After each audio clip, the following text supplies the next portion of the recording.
Just now he said that if another Vaishnava insults another person, you should not keep quiet and fight for it. But what happens when if you spoil such relationship? And just because you're trying to help some other god brother or sister, because that person simply blamed the person, and you're spoiling the relation with the one who was blaming you. What to do in such situation? The relationship is already spoiled. The question is how to repair the relationship. If you have any concern for that person, you will not want that person to continue because that person is destroying his or her own spiritual life. So you should do one of two things. You should either preach the proper philosophy of Krishna consciousness, that this criticism of Vaishnavas is the greatest disease in all of the creation.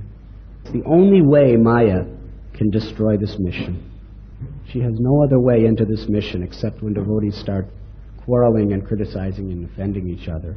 Then she can break down the whole dignity of the mission. Otherwise, through all of these external forces, she cannot. As long as the devotees are united and respect each other and performing proper sadhana with faith in Guru, there's nothing Maya can do to stop this mission from growing and expanding for the blessed deliverance of all humanity.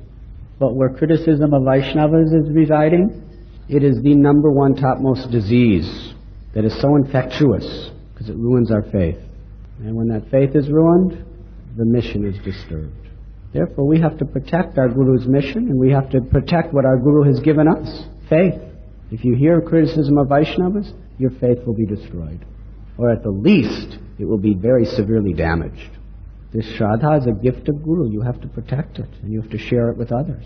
So you cannot expose it.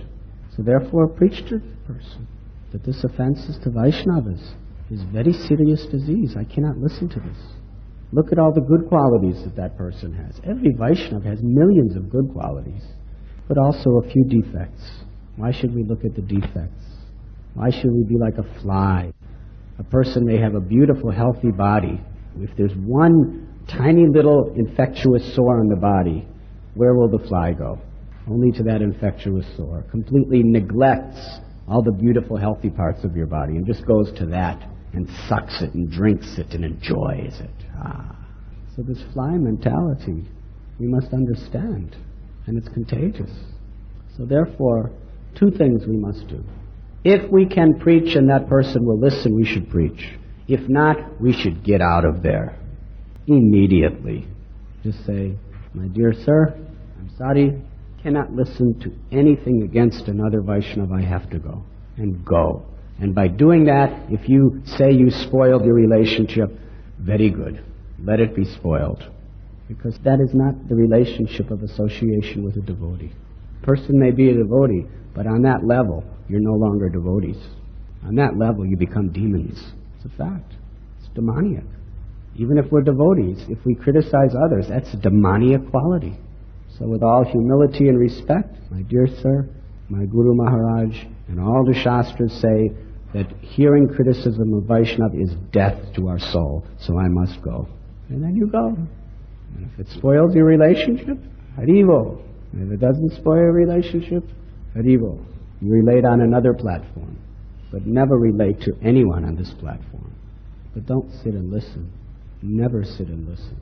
Be honest. You can be very humble, very gentle. My dear sir, I cannot hear any criticism of Vaishnavas. This is the order of my Guru. Either you have to stop or I must go. And then you must go.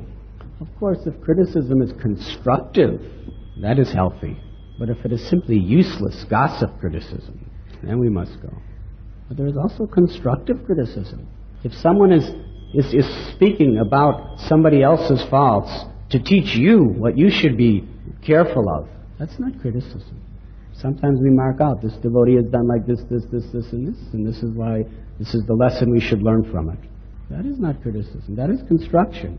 Even if we criticize another devotee, but if it has a positive motive and a positive effect in our consciousness, that we're actually learning something from that person's experience, then we should listen. That's nice.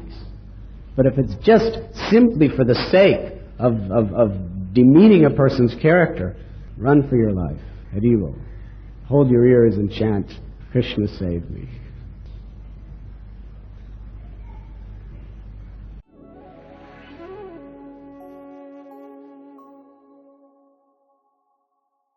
You were listening to Radhanath Swami on thesacredconnect.com.